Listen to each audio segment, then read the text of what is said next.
Buenos días, aujourd'hui je vous explique le cours sur la Méditerranée antique et plus précisément l'empreinte grecque. Alors c'est la partie 1 de ce cours.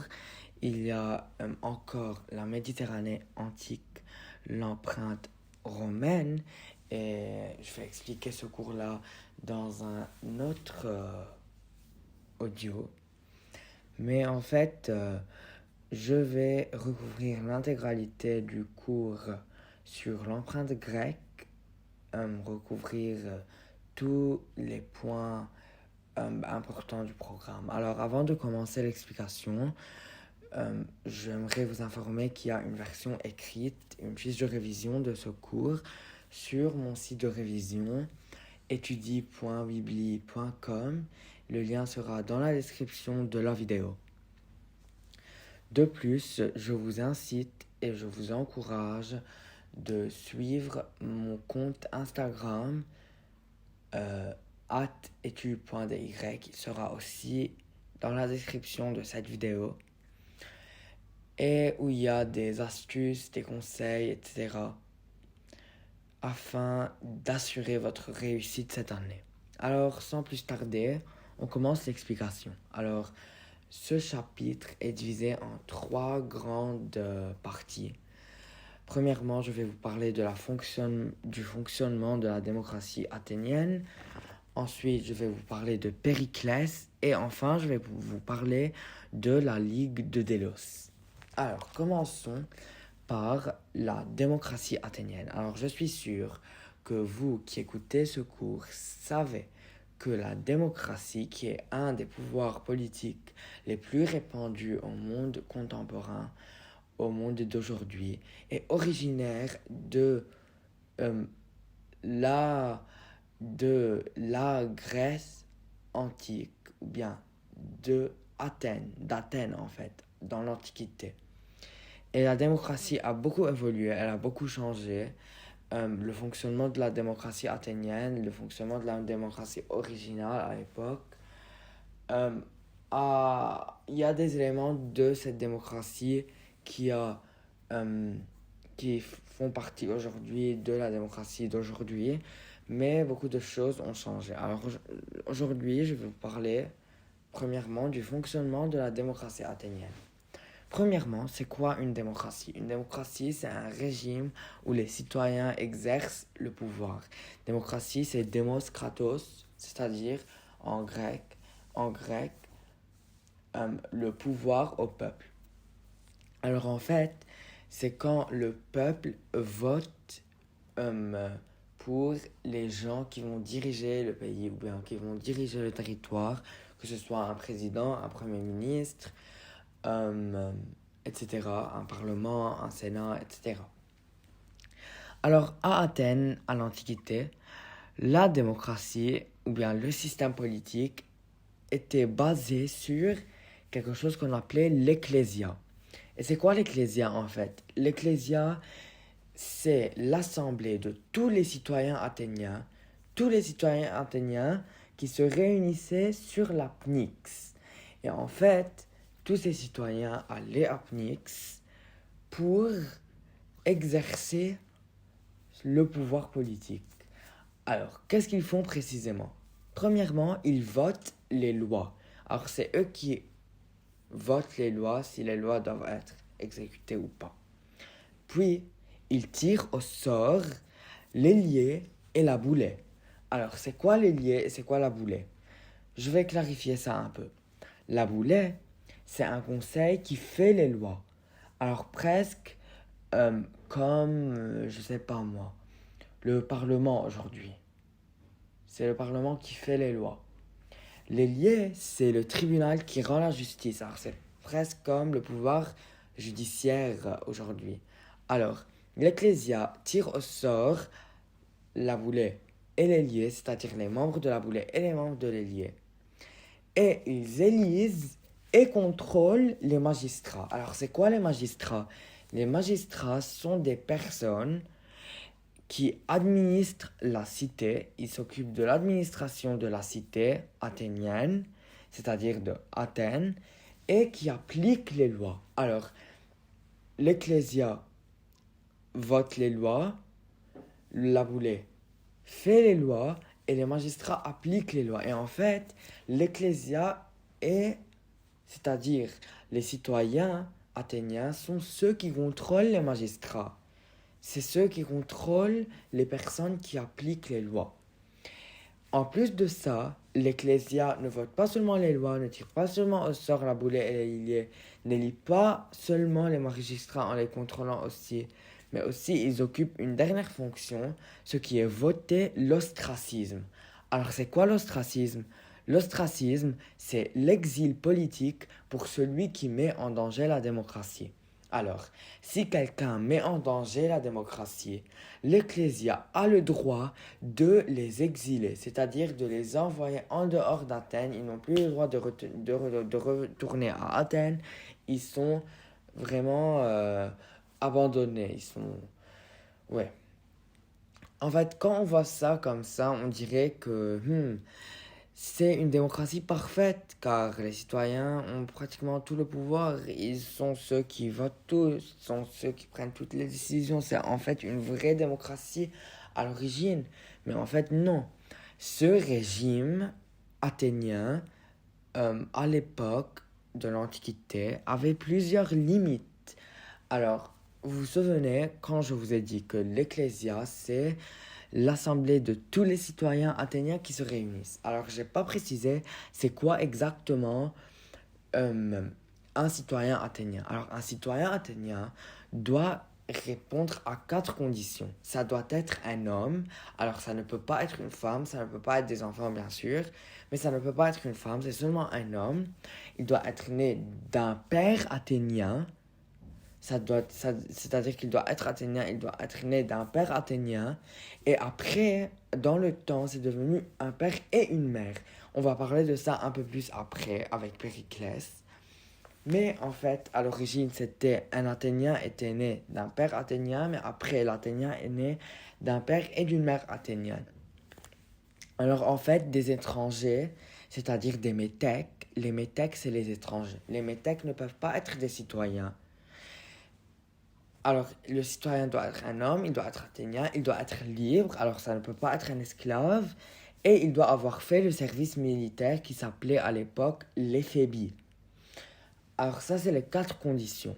Et en fait, on penserait que c'est la majorité de la population, mais non, seulement 1/5 de la population athénienne sont citoyens. Alors il y a 4/5 de la population qui ne sont pas citoyens, c'est-à-dire qui ne vont pas à l'Ecclésia. Et ça veut dire qu'ils n'ont pas de droit politique. Les non-citoyens n'ont pas de droit politique, c'est-à-dire que 4/5 de la population athénienne n'a pas de droit politique. Les femmes n'ont pas de droit politique, les métèques n'ont pas de droit politique, les esclaves n'ont pas de droit politique. Alors vraiment, il y a un manque d'accès à la citoyenneté et aux droits politiques. Mais on peut dire aussi, oh, les citoyens, ils sont chanceux, ils ont le droit politique, etc. Mais là, je vous dis, non, pas tous. Pas tous les citoyens ont le droit politique. Ils ont le droit politique, mais pas tous peuvent l'exercer. Et c'est là où je vais vous parler des inégalités entre les citoyens. Les citoyens envisageaient des inégalités sociales à Athènes. Ils étaient classés en fonction de leur richesse. Et leur richesse était définie par leur possession d'argent, mais pas seulement d'argent, mais aussi des terres. Alors il y avait 4 classes censitaires, 4 classes sociales, dont je ne me rappelle plus les noms. Mais la plus riche possédait le plus de terres et la plus pauvre possédait le moins de terres. Et en fait, les plus riches ont plus de privilèges dans l'accès politique car ils ont les capacités d'aller à l'Ecclésia. Les plus riches ont l'argent pour s'acheter l'équipement, pour traverser Athènes pour aller à l'Ecclésia. Mais les plus pauvres n'ont pas d'argent pour s'acheter l'équipement nécessaire pour aller à l'Ecclésia, c'est-à-dire pour occuper le droit politique. Et donc, ils doivent s'occuper des terres. Alors, là, il y a un problème, il y a une inégalité, car les pauvres n'ont pas accès à suffisamment d'argent pour pouvoir exercer le droit politique auquel ils ont accès. Alors, en fait, ils ont accès à ce droit politique, mais ils ne peuvent pas l'exercer.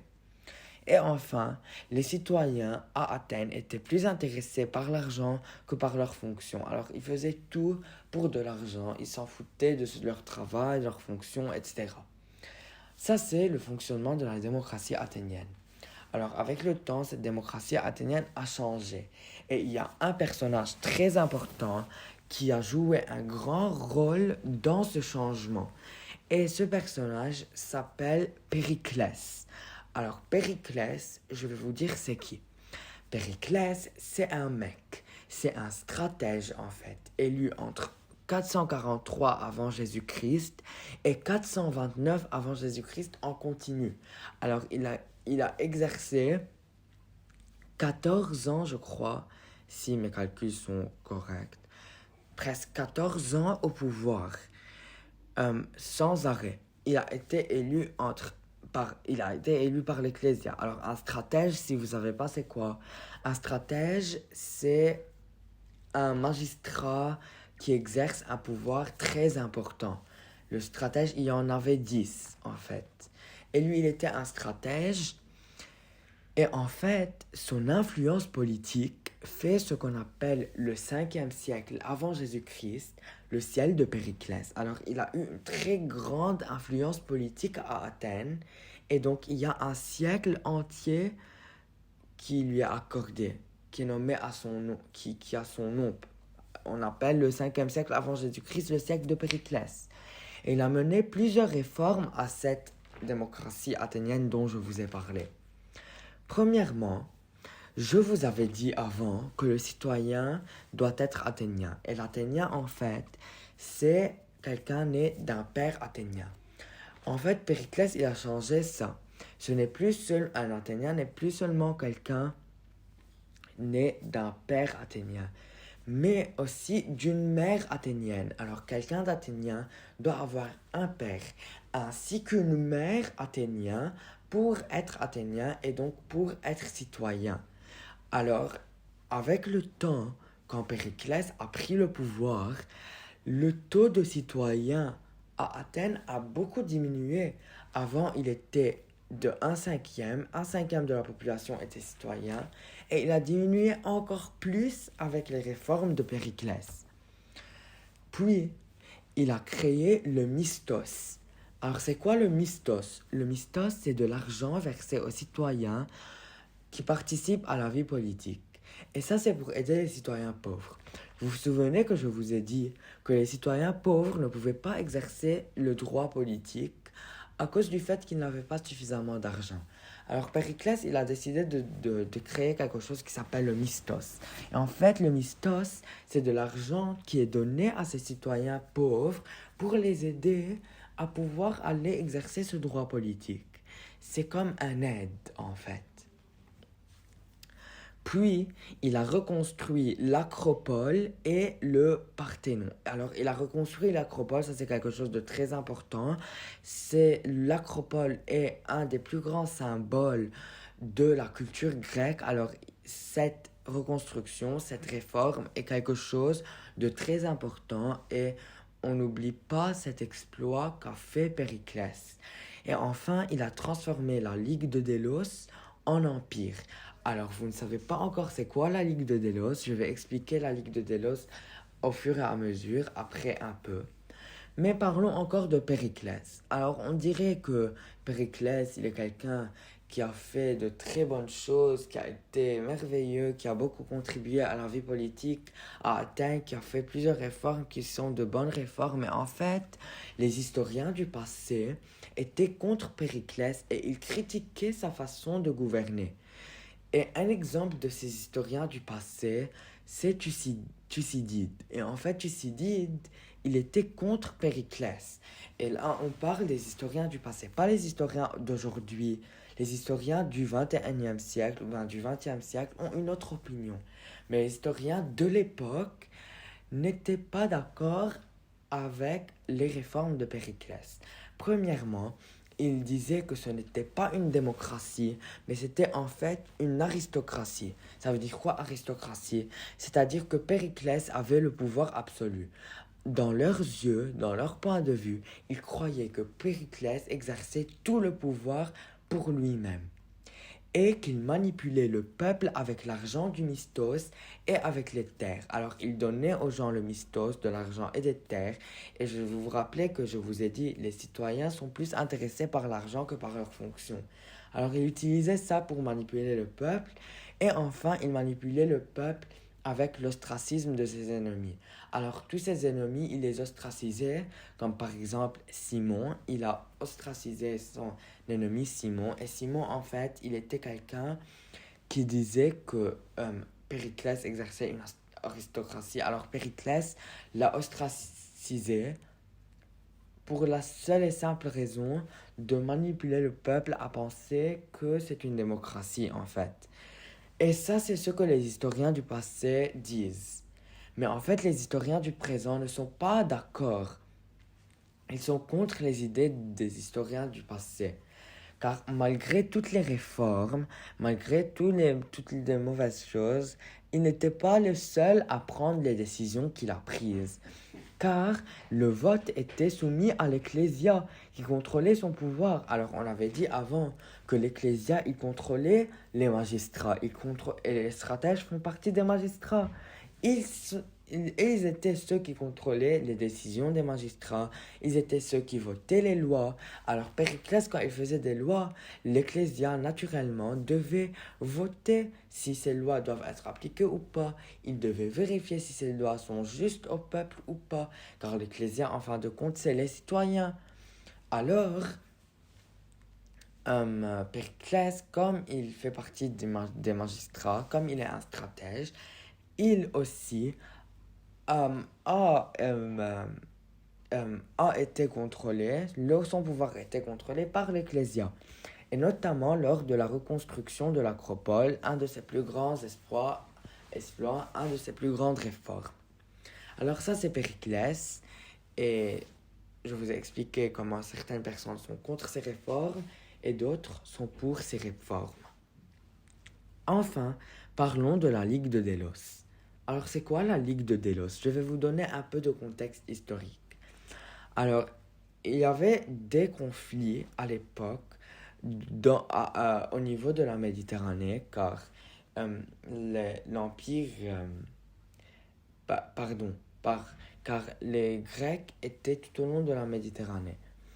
Alors, en fait, les Médiques, c'est-à-dire les Perses, ils ont fait des guerres, il y avait des guerres médiques contre les Grecs, et surtout contre les Athéniens.